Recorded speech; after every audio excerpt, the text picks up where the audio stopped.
అయితే జై భీమ్ అంటే ఏంటి? మన గ్రూప్ సభ్యుల్లో చాలామందికి దానికి అర్థం తెలుసు, కొంతమందికి తెలియకపోవచ్చు.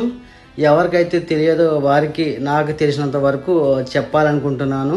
నేను చెప్పే విధానంలో ఏమైనా తప్పులుంటే దయచేసి సరిచేయగలరనేసి నేను మీ అందరికీ రిక్వెస్ట్ చేస్తున్నాను. అసలు జై భీమ్ అంటే ఏమిటి? జై భీమ్ అంటే చాలామంది ఎస్సీ, ఎస్టీ, బీసీ మరియు మైనారిటీస్ వాళ్ళకి చెందిన పదం అని, మరికొందరు జై భీమ్ అంటే ఒక మతానికి చెందిన పదం అని, ఇంకొందరు జై భీమ్ అంటే ఒక ప్రాంతానికి చెందిన పదం అని అనుకుంటున్నారు.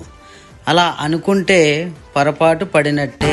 మిత్రులారా, జై అంటే వర్ధిల్లాలి. ఉదాహరణకి జై ఆంధ్ర అంటాం. ఆంధ్రప్రదేశ్ వర్ధిల్లాలి. ఆంధ్రప్రదేశ్లో ఉండే ప్రజలందరూ కూడా బాగుండాలి అని అర్థం. మరి మిగతా వారేమవ్వాలి?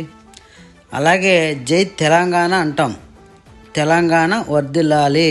తెలంగాణలో ఉండే ప్రజలందరూ బాగుండాలి అని అర్థం. మరి మిగతా వారు? అందుకని భీమ్ అనే పదాన్ని తీసుకువచ్చారు. అసలు భీమ్ ఇది ఏ భాష, ఎక్కడి నుండి వచ్చింది, దానికి అర్థం ఏంటి అన్నది క్లియర్గా